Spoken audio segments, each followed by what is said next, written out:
오늘은 행함, 욕심이 아닌 열정으로 행함이라는 제목으로 하나님 말씀 증거하도록 하겠습니다. 우리가 지난 시간에는 나아만과 주변 사람들을 통해서 하나님의 구원이 대체 어떻게 이루어지는 것이냐 그걸 살펴봤죠. 오늘은 이제 그렇게 믿음을 갖게 된 나아만과 또 이분은 초심자고 이미 먼저 믿고 있던 엘리사와 게하시를 통해서 믿음 그 이후의 모습에 대해서 한번 생각해 보도록 하겠습니다. 먼저 첫 번째로 나아만이죠. 아람에서 권력의 중심에 있었습니다. 왕의 절대적인 신뢰를 받아요.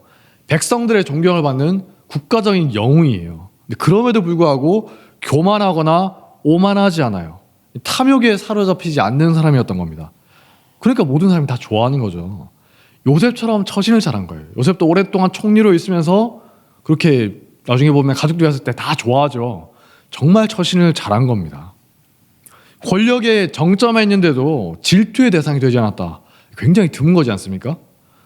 평소에 얼마나 겸손하고 또 욕심부리지 않는 사람으로 살았는가 그걸 우리가 알 수가 있는 거죠. 근데 그런 사람이 이제 믿게 되니까 어떻습니까? 즉각적인 순종과 변화가 나타나는 거예요. 믿음을 순수하게 받아들여요. 어떤 목적을 위해서나 내 욕심을 채우기 위한 수단으로 여기는 게 아니라 그냥 순전한 믿음이고 그게 이제 행함으로 드러나는 겁니다. 여러분들 이제 역사 좀 보신 분들 아실 거예요. 고대로부터 모든 시대, 중세군, 근대군, 지금도 마찬가지고 모든 시대 권력자들에게 있어서 종교란 게 뭐냐? 하나의 수단입니다. 권력을 잡기 위해서 혹은 민중을 다스리기 위해서 이용하는 도구에 불과한 거예요. 그 사람들 중에서 진심으로 믿고 종교적인 그런 말씀에 순종한 사람은 솔직히 거의 없었다고 봐도 무방합니다. 믿기야 믿는데 어디까지나 내 권력과 재산을 지키기 위해서 믿는 거에 가깝다는 거예요. 만약에 뭔가 이제 내 기득권에 침해가 된다, 내가 이걸 포기해야 된다, 그러면 얼마든지 종교적 가르침을 무시했던 게 권력자들의 모습입니다. 근데 이게 기독교뿐만 아니라 모든 종교에 해당하는 보편적인 모습이거든요. 이집트 역사를 봐도 그렇고 로마, 아수르, 바벨론 어떤 나라를 하더라도 예외가 없어요. 권력자들에게 있어서 종교란 건 뭐냐? 쓸만한 수단이자 혹은 때로는 경쟁자였다는 거예요. 종교 권력과 세속 권력의 경쟁인 거죠. 권력의 중심에 가까워지면 가까워질수록 굉장히 복잡하고 소위 이제 더러운 추악한 현실이 기다리고 있는 거예요. 하지만 이제 가끔 가다가 예외적인 사람들이 있는데 그게 나아만 같은 사람이죠. 나아만은 믿음을 갖게 되니까 어떻게 합니까? 먼저 신앙 고백을 하고 그 후에 예물을 바치려고 해요. 헌신을 하는 겁니다. 15절을 함께 읽겠습니다. 시작. 나아만이 모든 군대와 함께 하나님의 사람에게로 돌아와서 그의 앞에 서서 이르되 내가 이제 이스라엘 외에는 온 천하에 신이 없는 줄을 아나이다. 청하건대 당신의 종에게서 예물을 받으소서 하니.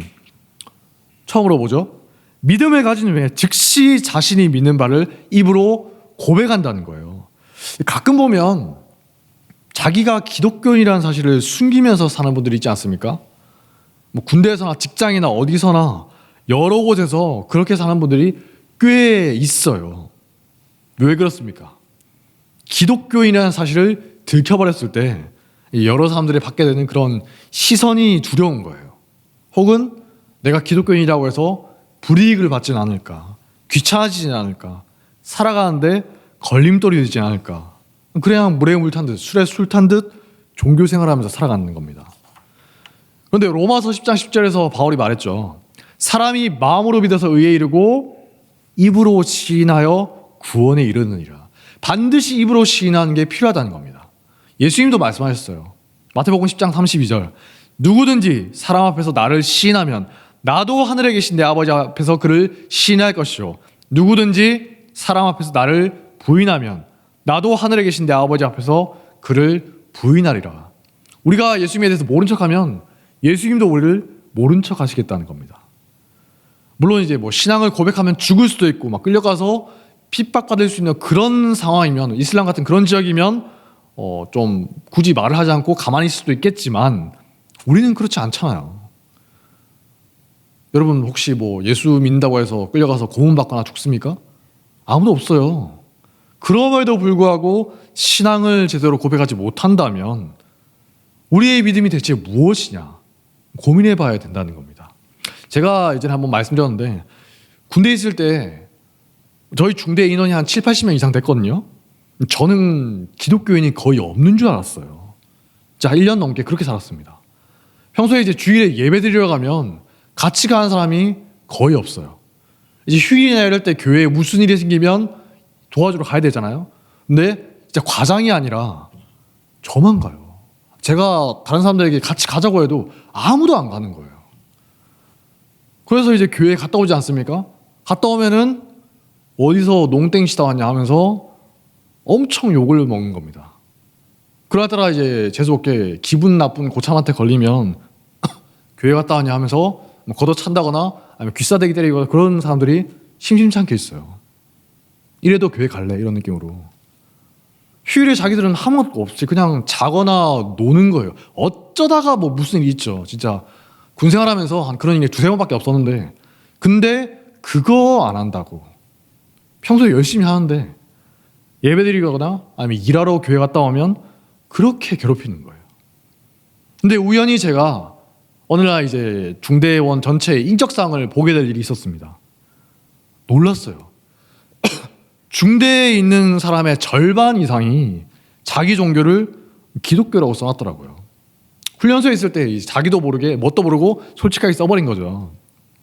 제가 그래서 이제 저랑 좀 관계가 있는 사람 몇 사람한테 물어봤습니다. 무슨 상병님, 무슨 병장님, 왜 기독교인인 걸 숨기십니까? 대답이 걸작이에요.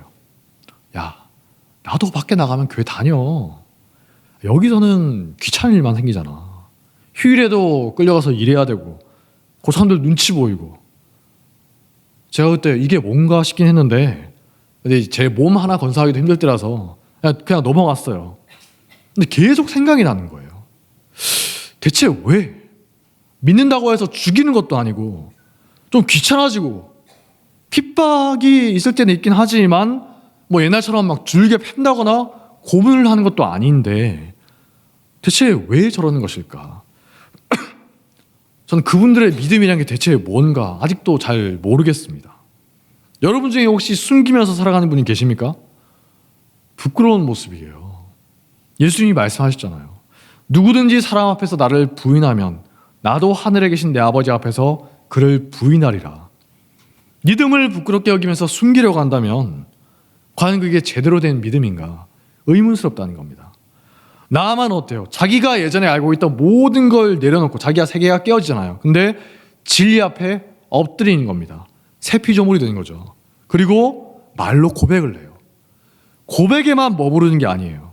가지고 왔던 그 수많은 예물들 아낌없이 바치려고 하는 겁니다.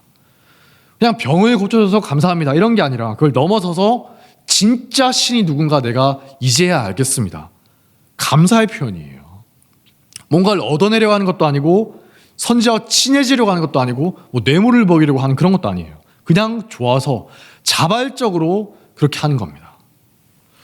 우리가 착각하면 안 된다는 거예요. 자꾸만 교회에서 막 헌신해라, 봉사하라, 충성하라 하는데 여러분 하기 싫은데도 억지로 한다거나 막 다른 목적을 가지고 하는 게 아니라는 겁니다.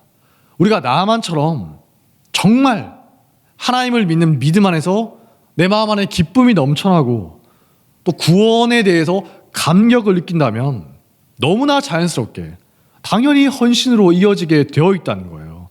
제가 하지 말라고 해도 여러분들이 저 몰래 숨어서라도 할 겁니다. 당연히 이렇게 될 수밖에 없어요. 나만도 그렇잖아요. 나중에 개아 씨가 찾아와서 뭘 좀 받아가려고 하니까 아까워하지 않죠. 요구하는 거에 2배를 줍니다. 그저 줄 수 있다는 거에 대해서, 바칠 수 있다는 거에 대해서 내가 헌신할 수 있구나, 거기에 대해서 기쁨을 느낀다는 거예요. 우리가 예를 들어 누군가를 사랑하게 된다면 어떻습니까? 말로만 표현해요? 아니죠. 누가 시키지 않아도 행위로 이어져요. 선물을 사기도 하고 그 사람이 좋아하는 음식을 준비하기도 하고. 여러분 뭐 아이들 사랑하면 아이를 위해서 행하지 않습니까? 막 퍼주는 거예요. 이익을 생각한다거나 다른 목적이 있어서가 아니죠. 그렇게 하면 무슨 칭찬이나 대가를 받아서도 아니라는 겁니다. 땡전하고 생기지 않고 오히려 돈을 써야 되잖아요. 누가 알아주지 않아도 기쁨으로 합니다. 내가 좋아서. 남들이 뭐라고 하든 말든 비웃든 말든 내가 좋아서 자발적으로 한다는 거예요. 토요일 내일 저녁쯤이면 이제 대만에서 선교팀이 돌아오지 않습니까? 제 님도 돌아가시죠. 특별한 일이 없으면 제가 아마 마중 나갈 생각이에요. 근데 그냥 집에서 기다려도 되는데 마중 나간다고 해서 아무도 칭찬해 주는 사람은 없습니다. 이익이 생기는 것도 아니에요. 객관적으로 보면 귀찮은 일입니다. 뭐하러 쓸데없이 거기까지 가나. 내가 좋아서 하겠다는데 남들이 뭐라 하든 무슨 상관이에요. 그냥 상대방이 기뻐하는 모습을 보는 게 좋고 내가 기대가 되고 즐거우니까 가는 길이 지겹지가 않죠. 시간이 아깝지도 않아요. 근데 이제 이 마음을 언제까지 잃지 말아야 되는데 설교한 거 이제 박제돼가지고 나중에 뭐 사람이 변했어 이런 말 들으면 이제 자업자득인 거죠. 근데 그처럼 우리가 참된 믿음을 가지면 나아만처럼 순전한 행함으로 이어진다는 거예요. 삭개오도 그랬죠. 예수님을 만나고 예수님의 인정을 받으니까 얼마나 감격을 해요. 남들은 다 자기를 무시하고 증오하고 원수처럼 여기면서 피하는데 예수님이 찾아오셔서 말씀하십니다. 삭개오야, 내가 오늘 너의 집에 유하여야 하겠다. 이어지는 말씀이 뭐죠? 삭개오가 급히 내려와서 허겁지겁 내려와서 즐거워하며 영접하거늘 삭개오가 서서 주께 여짜오되 주여 보시옵소서. 굉장히 신나서 말하는 거예요. 제 소유의 절반을 가난한 자들에게 주겠습니다. 만약 제가 누구의 것을 속여서 빼앗은 것이 있으면 제가 4배나 갚겠습니다. 세리장이고 당시 민중들을 착취하던 세리들의 대장입니다. 세리장이고 부자였던 삭개오가 예수님을 만나게 되니까 이런 반응을 보이는 거예요. 누구도 삭개오에게 이래라고 강요한 사람이, 이렇게 헌신하라고 강요한 사람이 없어요. 그냥 자기가 너무 즐거워서 기뻐서 감격해서 나아만처럼 헌신하는 거예요.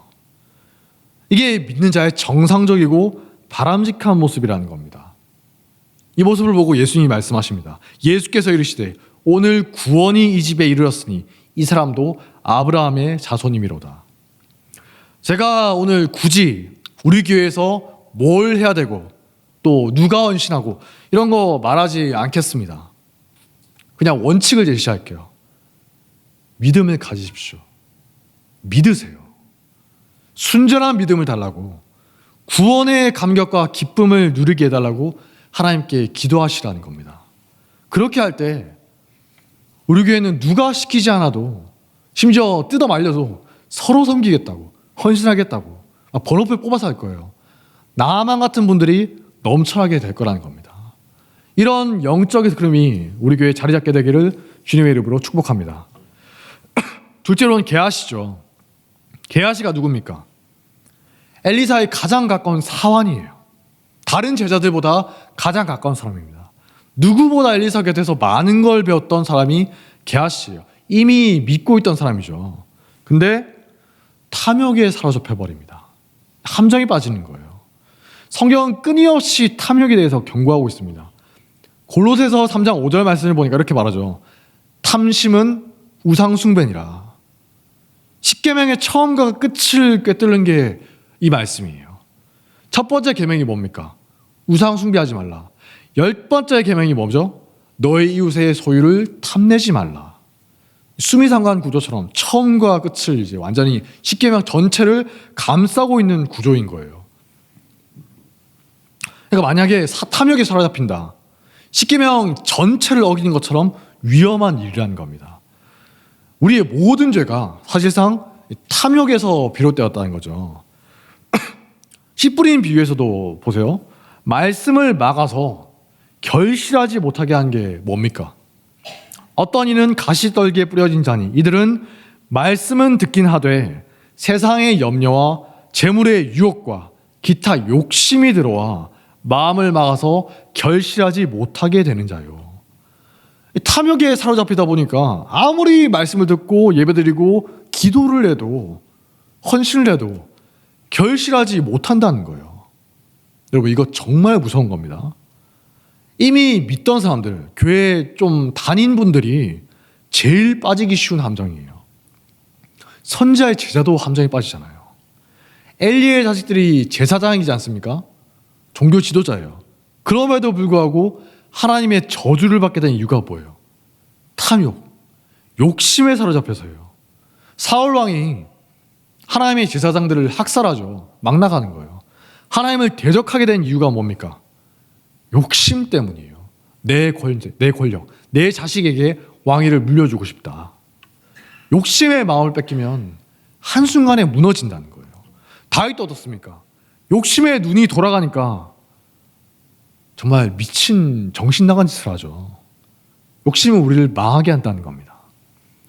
그런데 믿는다는 사람들 중에서 이 욕심을 그럴듯하게 포장하는 경우가 있어요.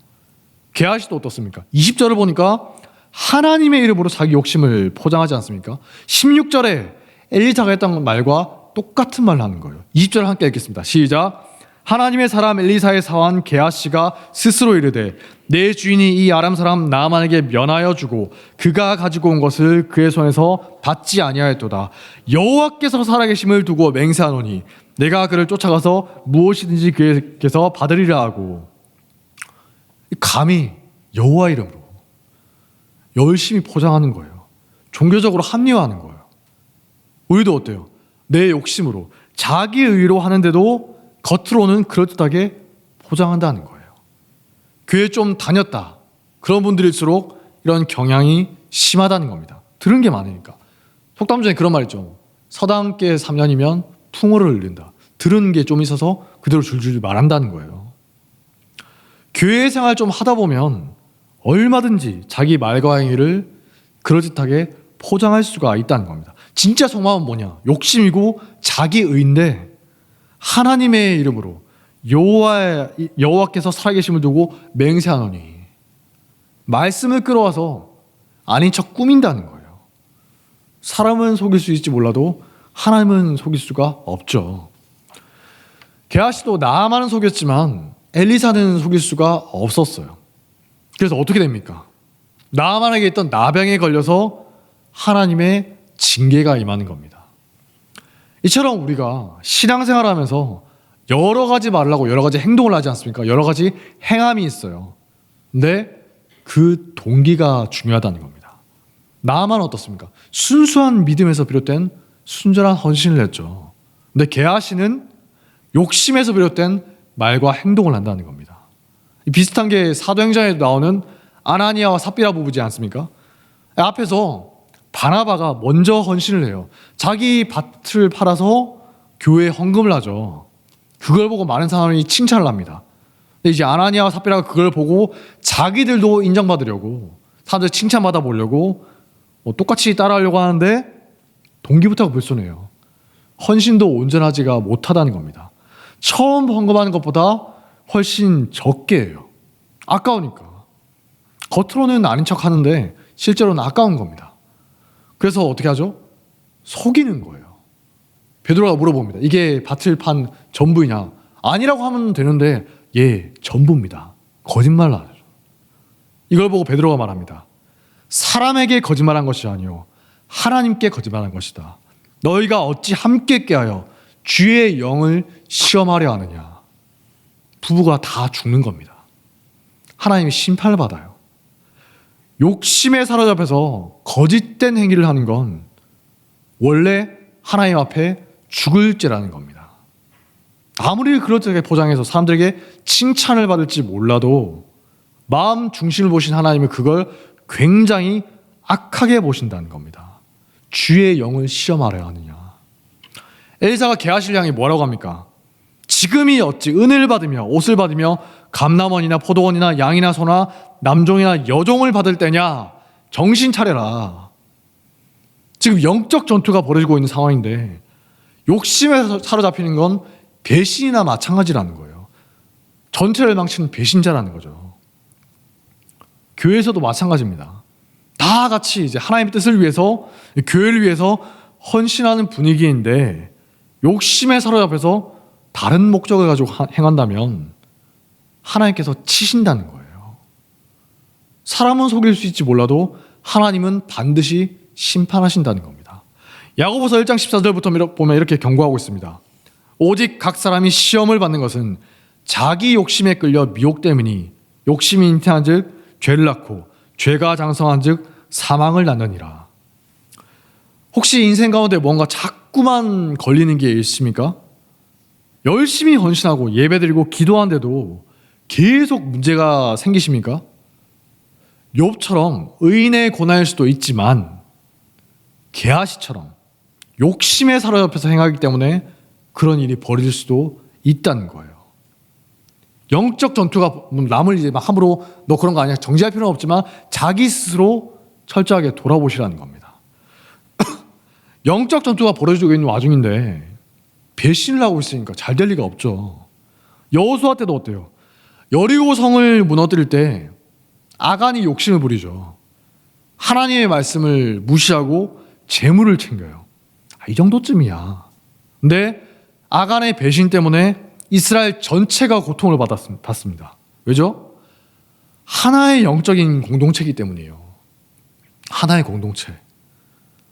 한 교회 안에서 욕심을 부리는 사람으로 인해서 이 전체가 고통을 받게 될 수도 있다는 겁니다. 그럴 때 어떻게 해야 됩니까?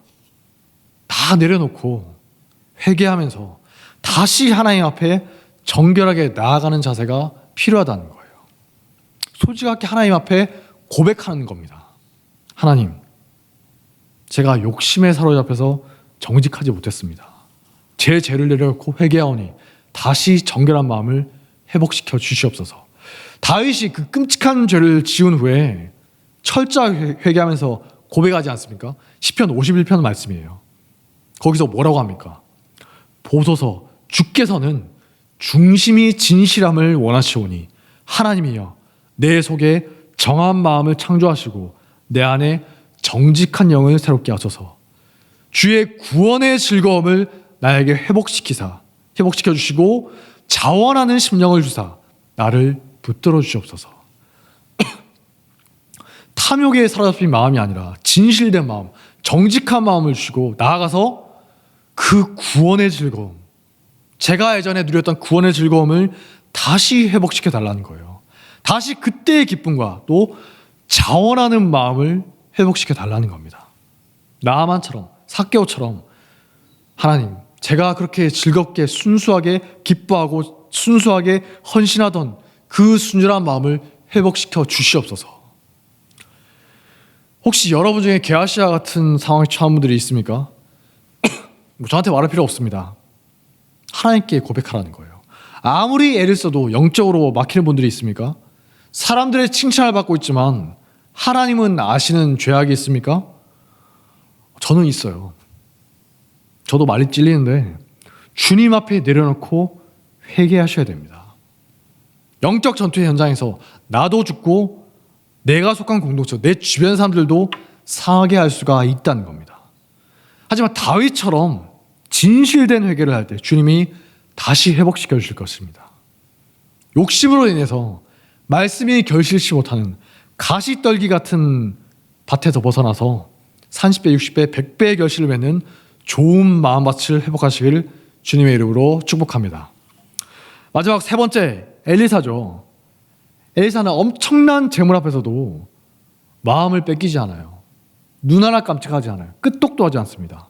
오늘 말씀 16절을 함께 읽겠습니다. 시작. 이르되 내가 섬기는 여호와께서 살아계심을 두고 맹세하노니 내가 그 앞에서 받지 아니하리라 하였더라. 나만이 받으라고 강권하되 그가 거절하니라. 한번 그냥 체면상 거절한 척한 게 아니라 나만이 제발 좀 받으십시오. 이거 그냥 제가 감사해서 드린 겁니다. 강권하는데도 엘리사가 칼같이 쳐내는 거예요. 예물조차도, 뇌물이 아닙니다. 예물조차도 받지 않으려고 하는 거예요. 왜죠? 나만에게 주어진 그 은혜는 거저 주어진 거니까. 전적으로 하나님의 은혜인 거지 엘리사가 뭘 잘해서 주어진 게 아니라는 거예요. 인간의 공로가 없다는 겁니다. 거저 받았으니 거저 주라 라는 말씀처럼 엘리사는 그냥 자기가 받은 말씀을 나만에게 전했을 뿐이잖아요. 직접 말한 것도 아니에요. 그냥 사람 보내서 이렇게 하라, 돌아가, 이렇게 전했을 뿐이에요. 그러니까 거기에 대해서 어떤 대가를 치한다는 것은 있을 수가 없다는 겁니다. 나만으로 하여금 일체 오해할 여지도 만들지 않는 거죠. 여호와 하나님을 믿는 사람은 재물이나 명예가 아니라 오직 믿음으로 살아가고 하나님께만 영광 돌린다. 분명하게 보이는 겁니다. 초신자에게 믿음의 본을 보이는 거예요. 그래서 더욱더 철저하게 하는 겁니다. 우리가 살아가면서 많은 유혹에 빠지지 않습니까? 특히 신앙생활을 하다 보면 하나님께 돌려야 되는 영광을 내가 탈취하고 싶은 유혹에 빠질 때가 정말 많아요. 저 같은 목사가 제일 빠지기 쉬운 함정인데 사실 여러분도 마찬가지죠. 만약에 제가 설교를 하거나 뭔가 좀 좋은 일을 한 후에 성도들이 칭찬을 한다면 겉으로든 혹은 표현을 안 하더라도 속으로든 제가 막 으스대면서 막 좋다고 입이 찢어져라 웃으면서 그래 뭐 내가 이 정도 되는 사람이지 날 좀 더 칭찬해주세요 이러고 있으면 그것도 이제 하나님의 영광을 탈취하는 게 되겠죠. 헤롯 아그리빠라는 사람이 그런 짓을 하다가 이제 몸에 벌레가 생겨서 죽지 않습니까? 사도행전 12장 21절을 보니까 이런 말씀이 있습니다. 헤롯이 나를 택하여 왕복을 입고 단상에 앉아 백성에게 연설을 하니 백성들이 크게 부르되 이것은 신의 소리요 사람의 소리가 아니라거늘 헤롯이 영광을 하나님께 돌리지 아니하므로 주의 사자가 고치니 벌레에게 먹혀 죽으니라. 예전에 어떤 집사님이 저한테 뭐 칭찬을 너무 칭찬하시길래 제가 너무 민망해가지고 저도 모르게 예 하면서 이제 좀 썩소를 지은 적이 있었는데 그분이 오해하신 거예요. 목사님 정말 좋아하시네요. 제가 그 말 듣는 순간 좀 확 올라와가지고 제가 정색을 하고 말씀드렸어요. 집사님 그런 식으로 말씀하시면 제가 앞으로 집사님 멀리할 수밖에 없습니다. 좀 제가 그때 좀 약간 좀 올라와가지고 했는데 굉장히 기분 나빴거든요. 엘리사는 이 기회를 빌어서 막 자기 이름을 높인다거나 아니면 어때요? 아람의 정말 높은 사람 나아만과 커넥션을 만들어 보려고는 일체 시도조차 하지 않는다는 거예요. 돌아가세요.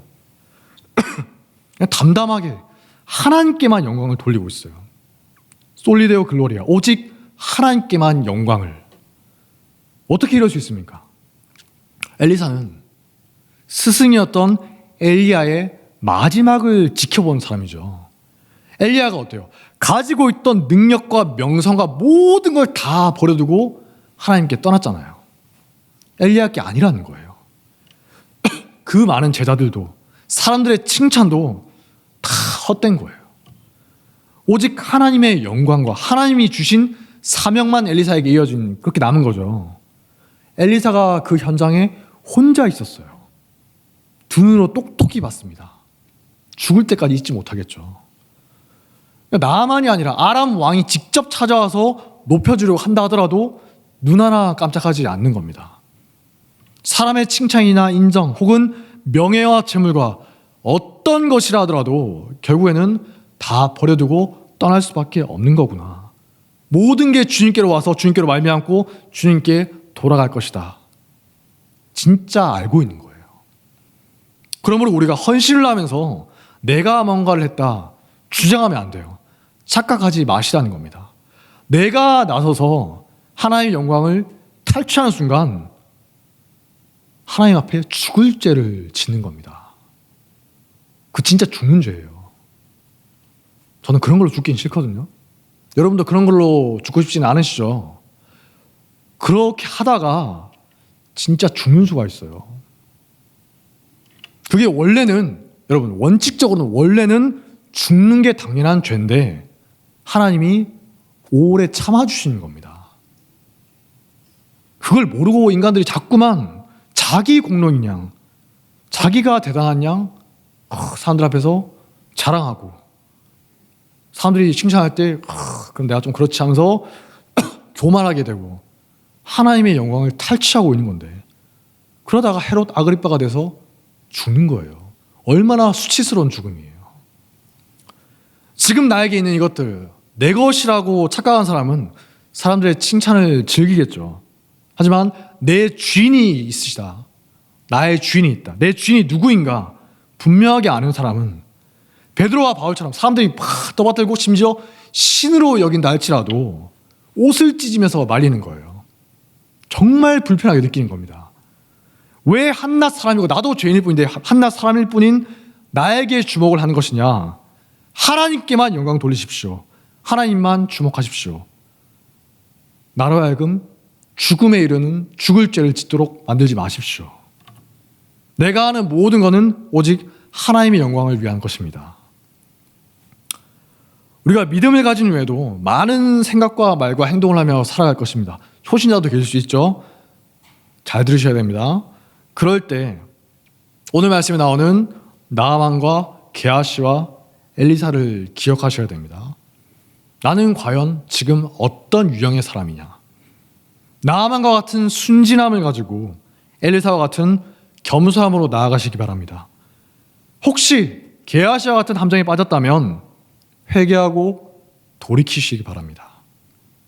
욕심이 아니라 순수한 열정으로 행하는 그리스도인이 되길 주님의 이름으로 축복합니다. 자리에서 일어나겠습니다.